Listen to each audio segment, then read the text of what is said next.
এক ভদ্র মহিলা নাম স্নিগ্ধা চৌধুরী। এই মহিলার কান্না কাটি আকুলি পিকুলি আমরা শুনতে পাচ্ছি মিডিয়াতে। তাকে মারা হয়েছে, তাকে ধরা হয়েছে, তাকে পেটানো হয়েছে। এখানে আসিয়ান যেই একটা রিয়েল এস্টেট কোম্পানি আছে, মালিক অথবা ভূমিদস্যু।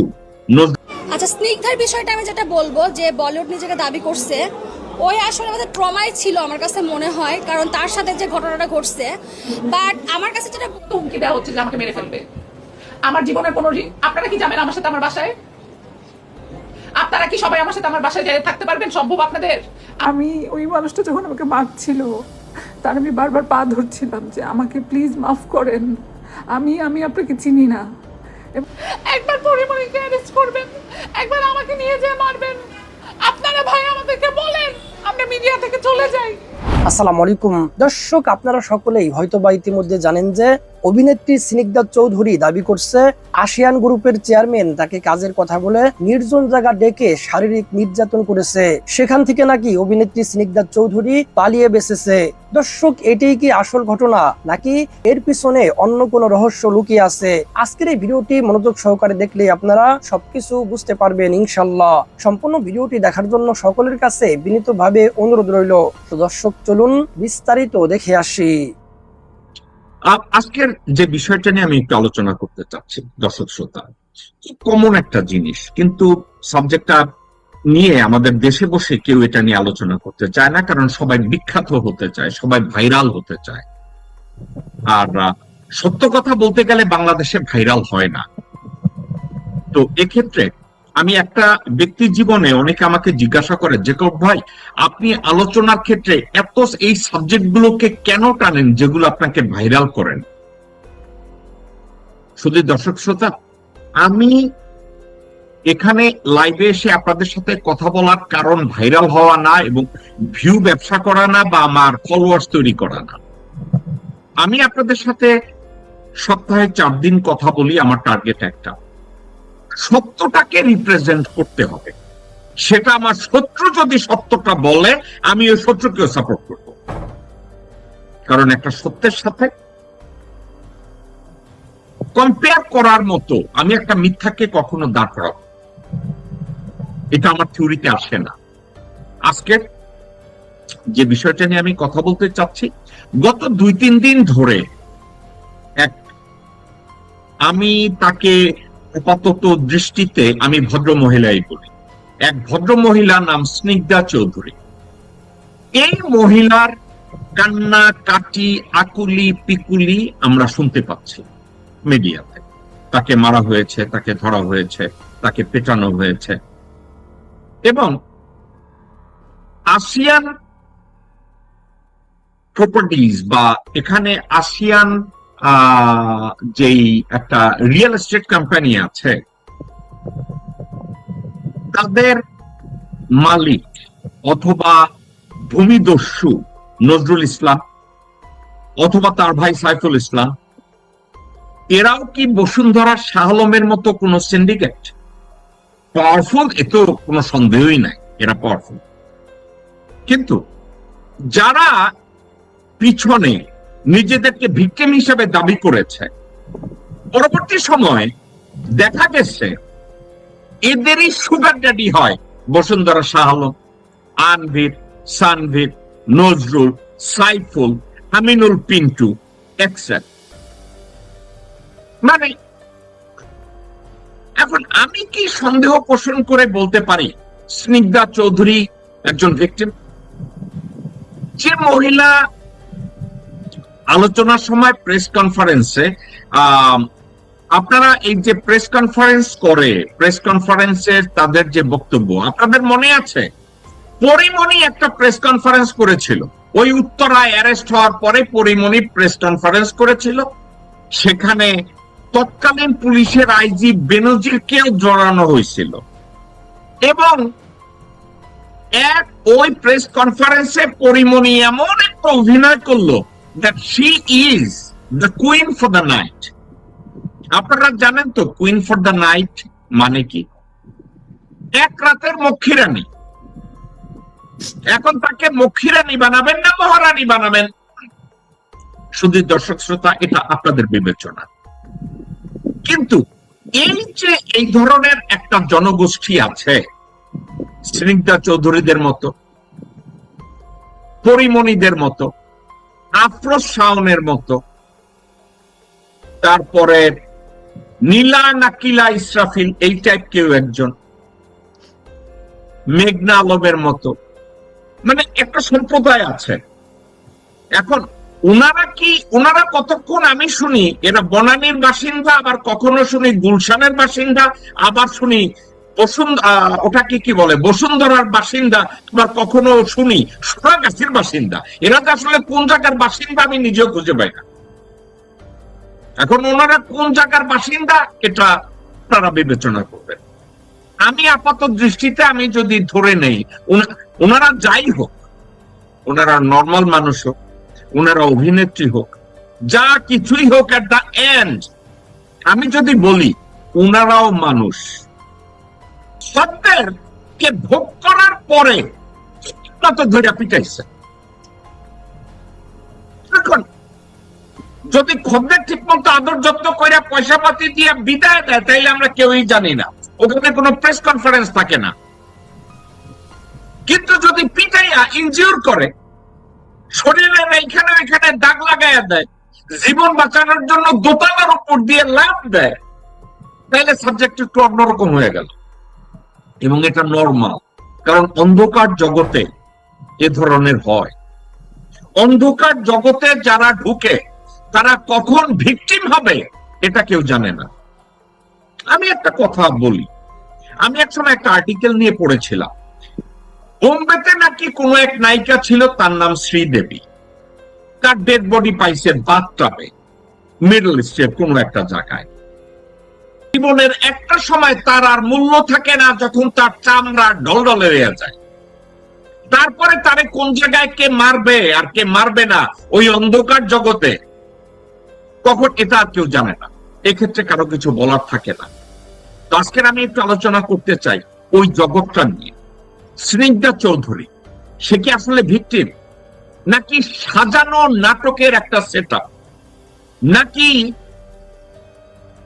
মনোরঞ্জন করতে গিয়েছে, মদের মাত্রা একটু বেশি হওয়ায় সুগার ড্যাডি ধরে পিটায় দিচ্ছে? আমি যা বলছি এটা অনুমান নির্ভর, হয়তো এর ভিতরেও কিছু আছে। এ ব্যাপারে আজকের আমি কথা বলব। আরো একটা কথা, আমরা সবাই জানি, সবাই বলে যে তারেক রহমানকে কেউ নিয়ন্ত্রণ করছে। তারেক রহমান ঠিক এভাবেই দেশে ঢুকেছে যে উনি কারো দ্বারা নিয়ন্ত্রিত। কিন্তু ইদানিং কালে উনি বেশ কিছু সিদ্ধান্ত নিচ্ছেন। এই সিদ্ধান্তগুলো নেওয়ার মধ্যে একটা প্রশ্ন উঠে এসেছে, উনি কি নিরঙ্কুশ ক্ষমতার অধিকারী নাকি উনি কারো দ্বারা নিয়ন্ত্রিত? এই বিষয়টা নিয়ে আমি কথা বলবো। আরো একটা বিষয়কে আমি টানার চেষ্টা করব। এনসিপি নামক নতুন একটা রাজনৈতিক দল, যারা জুলাই বিপ্লবের সামনে ছিল, ইদানিং নিজেদের ভিতরে নিজেরা বৈষম্য তৈরি করে রাস্তাঘাটে এখানে সেখানে মার খাচ্ছে। এটা কি তাদের নিজেদের তৈরি করা সেটআপ, নাকি তারাও এখন সিরাজুল আলম খান নামক কোন এক দাদার ইশারায় নিজেদের মধ্যে নিজেরা গুতাগুতি শুরু করছে? নাকি এখানে তারেক রহমান কোন প্রতিদ্বন্দ্বী রাখতে চান না? এটা নিয়ে আমরা আলোচনা করি। আসুন আমরা আলোচনাটা শুরু করি। আমার দুইজন গেস্ট আছে, দেখি আমরা আলোচনায় কোন দিকে চাই। আমি প্রথমেই স্বাগত জানাবো আমাদের শ্রদ্ধাভাজন বড় ভাই brigadier general ATM Ziaul Hasan. আমি আপনাকে স্বাগত জানাবো আজকের আলোচনায় অংশগ্রহণ করার জন্য। ভাই, আপনি একজন রক্ষণশীল মানুষ, আপনি অনেক ক্ষেত্রেই একটু কনজারভেটিভ, কিন্তু আজকের বিষয়ের মধ্যে কিছুটা আউট অফ কনজারভেটিজম আমাদেরকে বাইরে গিয়ে কথা বলতে হতে পারে। তো তারপরেও এই আলোচনায় আপনি এসেছেন, আমাদের সাথে যোগ দিয়েছেন, আপনাকে অনেক ধন্যবাদ। আসসালামু আলাইকুম। ওয়ালাইকুম সালাম। জ্যাকব মিল্টন ভাই, আপনার অনুষ্ঠানে আমন্ত্রণ জানানোর জন্য অনেক ধন্যবাদ। সেই সাথে আমাদের নতুন সহ আলোচক, আমার sharing the screen, madam Taslima Taj, ওনার সঙ্গে আমার এটা প্রথম শো। তো ওনার সঙ্গে শো করছি, এটার জন্য আমি আপনাকে ধন্যবাদ জানাই এবং সেই সাথে আপনার সকল দর্শক শ্রোতাদেরও আমার সালাম এবং শুভেচ্ছা দিয়ে শুরু করছি। আসসালামু আলাইকুম। জিয়া ভাই, অনেক মেহেরবানি যে আপনি এখানে এসেছেন। আর সুধীর দর্শক শ্রোতা, আমি তাসলিমা আপুকে স্বাগত জানানোর আগে আপনাদেরকে একটা কথা বলছি। আমি আমার লিঙ্কটা আলোচনার এক পর্যায়ে আজকের আমাদের শো এর লিঙ্ক আমি ওপেন করে দেব। আপনারা যদি তাসলিমা আপুকে কোনো প্রশ্ন করতে চান, অথবা ব্রিগেডিয়ার জিয়া ওনাকেও যদি কোনো প্রশ্ন করতে চান, অথবা আমাকেও প্রশ্ন করতে চান, অথবা গালি দিতে চান, আমি লিঙ্কটা ওপেন করে দেব। You guys will be more than welcome. আমি একটা ওয়াদা করছি, আপনারা আমাকে স্ক্রিনে এসে গালি দিলেও আমি ওয়াদা করছি আমি আপনাদেরকে বকা দেব না, কারণ তসলিমা আপু আছে তো, আমি এমনি ওনাকে ভয় পাই। তো আপনারা যদি আমাকে বকা দেন কোনো অসুবিধা নাই। However, তসলিমা আপু, it's a pleasure and honour to have you on the show. আপনাকে স্বাগত জানাচ্ছি। আসসালামু আলাইকুম। Thank you, Jacob bhai এবং জিয়া ভাই। Assalamu alaikum and thanks for having me here. আমি আলোচনাটা তাসলিমা আপু আপনাকে দিয়েই আমরা শুরু করি। বাই দ্য ওয়ে, তাসলিমা আপু, you look fantastic, you look pretty. খুবই ভালো লাগছে এবং আমি খুব খুশি যে আপনি আজকের আলোচনায় এই ড্রেসটা পরে বাংলাদেশের সবুজ কালার নিয়ে আপনি আমাদের সাথে কথা বলছেন। আলহামদুলিল্লাহ। একটা কমিউনিটি নিয়ে আমি কথা বলি। বাংলাদেশ কোন একটা সময়ে আমরা বলতাম যে অভিনেতা অভিনেত্রী এরা, অভিনেতা অভিনেত্রী হতে গেলে তাদের অনেক বড় হিটেড মুভি থাকতে হয়, বড় সিনেমা করে, বড় নাটক করে, এবং তারা বছরের পর বছর কাজ করার পরে তারা জনপ্রিয় হয়, এবং হওয়ার পরে তারা হয়তো টাকা পয়সারও মালিক হয়, তাদের শোটো ভাইরাল হয়, কোন জায়গায় গেলে ভাইরাল হয়। কিন্তু তাসলিমা আপু, recently for the last 10-15 years or 20 years, কিছু কিছু মহিলারা খুব করে হঠাৎ করে ভাইরাল হয়ে যায় এবং তারা দেখা যায় ল্যাম্বরগিনি গাড়ি চালায়, মার্সিডিজে চলে। মানে এই ধরনের একটা কমিউনিটি বাংলাদেশে তৈরি হয়েছে এবং they become role model for the young generation. আপনার নজরে এটা এসছে কিনা, আপনি এটা দেখেছেন কিনা, যে এদের কোনো পর্দায় তাদের কোনো সফলতা নাই, তাদের কোনো সমাজের প্রতি তাদের কোনো কন্ট্রিবিউশন নাই, তারা কোনো নাটকের অভিনেত্রী না, তাদের কোনো সিনেমা হিট করে নাই, কিন্তু $1 মিলিয়ন বাড়িতে থাকে এবং $1 মিলিয়ন গাড়িতে চলে, এবং এরা অনেকে রোল মডেল হয়ে যায় এবং এরা ইদানিং ভাইরাল হয়। এটা কি আপনার নজরে এসছে কিনা, এদেরকে আপনি দেখেন কিনা? ধন্যবাদ হাসান ভাই। অবশ্যই এই মানে যাদের কথা বলছেন এটা খুবই অ্যালার্মিং আমার কাছে মনে হচ্ছে অনেকগুলো কারণে। গত 16 বছর ধরে এই একটা শ্রেণী বের হয়েছে, এর সাথে সাথে আবার আমাদের কিছু প্রতিষ্ঠিত সংস্কৃতি অঙ্গনের মানুষও জড়িত হয়েছে। সো এই দুইটা গ্রুপ মিলে যেই দিকে যাচ্ছে, যেই অরাজকতার দিকে যাচ্ছে, সেটা অত্যন্ত ভয়ঙ্কর। যেটা আপনি বললেন শুরুতে যে অভিনেতা অভিনেত্রীদের অনেক বেশি সাধনার পরে তারা একটা জায়গায় পৌঁছে। হ্যাঁ, এরকম আমরা দেখেছি যে একটা অভিনেতা বা অভিনেত্রীর সার্থকতা হচ্ছে যে আমরা চোখ বুঝে তার অভিনীত একটা চরিত্রের নাম বলতে পারি। যেমন আমরা যদি বলি হুরমতি বু, ফেরদৌসী মজুমদার আসবে, আমরা এটা দেখেছি অনেক আগের নাটক। মুনা ভাবি কি মুনা বলে সুবর্ণা মোস্তফা, এরকম ক্যারেক্টার গুলো তারা কিন্তু এস্টাবলিশড করে গিয়েছে। আনফরচুনেটলি এই যেই গ্রুপটা বের হয়েছে এখন, তাদের কি কাজ আমরা আসলে কেউ জানি না। 5ই আগস্টের পরে এরা একদম মানে পোকার মতো বের হচ্ছে, পোকার মতো তারা সমস্ত ইস্যুতে কথা বলছে, এবং সাথে সাথে ওই যে প্রতিষ্ঠিত যেই 2-1 আছেন সংস্কৃতির অঙ্গনে তারাও কথা বলছেন। কিন্তু আমার মানে প্রশ্ন, তারা যারা সংস্কৃতি অঙ্গনের প্রতিষ্ঠিত, তারা তো সেই অঙ্গনের কোনো বিষয় নিয়ে কথা বলে না। আবার তোরা মানুষ হ একটা ছবি ছিল, 73 সালে এই ছবিটা করা হয়েছিল খান আতাউর রহমানের। কয়েকজন মুক্তিযোদ্ধাদের উপরে, কলেজের 5 জন বা 6 জন বন্ধু মুক্তিযুদ্ধে গিয়েছে এবং আসার পরে তারা দেশে যেই অরাজকতা সৃষ্টি করেছিল, যে নৈরাজ্য সৃষ্টি করেছিল, আনরেস্ট একটা সিচুয়েশন সমস্ত জায়গায় রেখেছিল, ওইটার উপরে আবার তোরা মানুষা ছবিটা করা হয়েছিল। কিন্তু আনফরচুনেটলি ছবিটা এখন কোথাও আপনি পাবেন না। শেখ হাসিনার আমল থেকেই ছবিটাকে একদম গায়েব করে দেওয়া হয়েছে। এই যে সংস্কৃতি অঙ্গনের এত নামি দামি শিল্পী যারা, তারা কি কখনো এই বিষয়টা নিয়ে প্রশ্ন করেছে বা কখনো এই ছবিটাকে বের করে আনার চেষ্টা করেছে অথবা রিমেক করার কথা চিন্তা করেছে? করে নাই। সংস্কৃতি অঙ্গনের আরেকজন শমী কায়সার, উনি তো আওয়ামী লীগার হয়ে গেছেন, হোক। জহির রায়হানকে গ্রেফতার করা, গুম করা হলো। জহির রায়হানের গুমের উপরে অসংখ্য ইন্টারভিউ আছে, প্রত্যক্ষদর্শী আছে যে ইন্ডিয়ান একজন লোক ওখানে ছিল, নানা রকমের ব্যাপার আছে। জহির রায়হানের এই গুমের বিষয়টা নিয়ে সংস্কৃতি অঙ্গনের কেউ কোনো কথা বলে? কখনোই তাদের মুখ থেকে কথা শুনবেন না, কখনোই তারা শুনবেন না। শমী কায়সারের আম্মা মরহুমা, উনি মারা গেছেন, আল্লাহ ওনাকে বেহেশত নসিব করুন। উনি যে কথা বলবেন, উনিও তো ওনাকে বিক্রি করে দিয়েছিলেন সংসদ সদস্য হওয়ার মাধ্যমে, তাই না? তো আমাদের এই সংস্কৃতি অঙ্গনের যারা, আনফরচুনেটলি তাদের মধ্যে মোরাল কোনো মানে এথিক্যাল কোনো স্ট্যান্ডার্ড তারা মেনটেন করে না। 70, 80, 90-এর বিষয় বাদ দিলাম, গত 16 বছরে যা কিছু।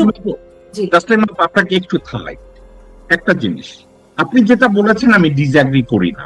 আমাদের সাংস্কৃতিক অঙ্গনে যারা আছে তারা এথিক্যাল একটা স্ট্যান্ডার্ড তারা মেনটেন করে না, তাদের ভিতরে প্রফেশনাল কোন স্ট্যান্ডার্ডও তাদের মধ্যে কাজ করে না। ইভেন দেন তারা যেই পেশায় নিয়োজিত আছে ওই পেশাগত কাজেও তাদের কোনো রিকগনিশন অথবা স্ট্যান্ডার্ড তাদের নাই, কিন্তু তবুও তারা খুল্লা নামে বেদের মেয়ে জোস্তা বানায় এবং বেদের মেয়ে জোস্তা বানাইয়া অঞ্জু ঘোষ বনে, তাদের একটা কিছু স্ক্রিনে দেখাইতে হয়।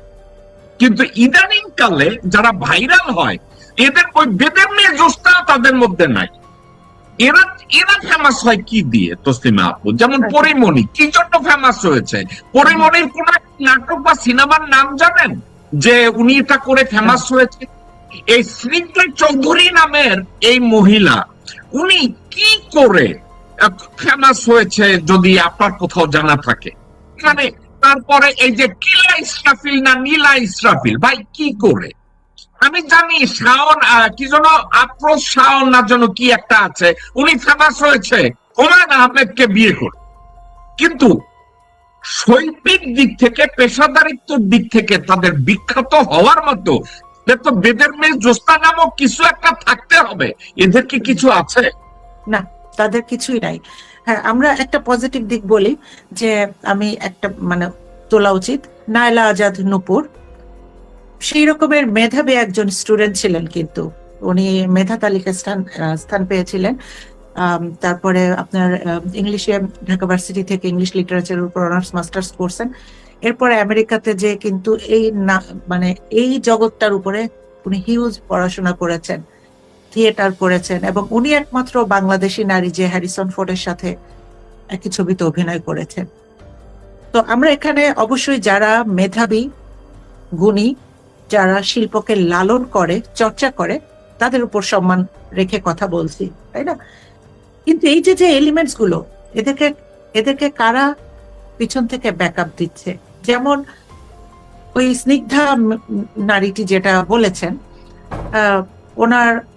ওনাকে কেউ মানে ওনার বক্তব্যে মনে হয়েছে ওনার পিছনে কোনো শক্তিশালী কেউ আছে, তা না হলে এরকম কথা বলা সম্ভব না। হ্যাঁ, আর এই যে স্নিগ্ধা যে বক্তব্য দিয়েছে, ও আপনি শুরুতে যেটা বলেছেন আসলে অতীব সত্যি কথা বলেছেন। এটা আমি আমার মনে হয় আমার বলা উচিত হবে না, বাট আপনার কথাগুলোর সাথে আমি খুবই এগ্রি করছি। কিন্তু নজরুল সাহেব যে তার বিরুদ্ধে জমি দখলের ব্যাপারগুলো আছে। ওখানে স্নিগ্ধা উনি বলেছেন তার অফিস কক্ষের ভিতরে যে বাথরুম, সেটার ভিতরে আলাদা একটা দরজা দিয়ে আরেকটা রুম আছে, টর্চার সেলের মতো। তারপরে তার যে মেডিকেল সেন্টার উনি করেছে, ওখানে ঢুকতে হলে ফিঙ্গারপ্রিন্ট দিতে হয়। এই যে বিষয়গুলো, এই বিষয়গুলো হচ্ছে আমাদের যারা তদন্ত করার, তাদের আমার মনে হয় তদন্ত করার দরকার। বাট আপনার প্রশ্ন হচ্ছে যে এরা এখন কিভাবে, এদের পিছনে অবশ্যই সিন্ডিকেট আছে, অন্ধকারের একটা জগৎ আছে।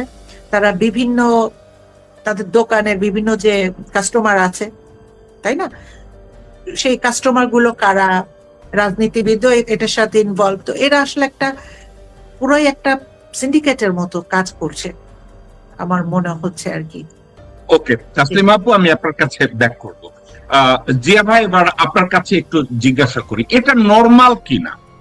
জিয়া ভাই, এটার সাথে আপনি স্টাডিতে জড়িত, ব্যক্তি জীবনে, আপনার কর্মজীবনে এগুলো সামনে পড়ছে কিনা আমি জানি না। আপনি যদি কৃষ্ণ চন্দ্রের কোন বই পড়ে থাকেন, আপনি দেখবেন যে পেশা হিসাবে যদি নেয়, খদ্দের যদি তাকে আদর যত্ন করে খাওয়াই দাওয়াই পয়সা টয়সা দিয়ে বিদায় করে দেয়, then everything is fine and Dandi.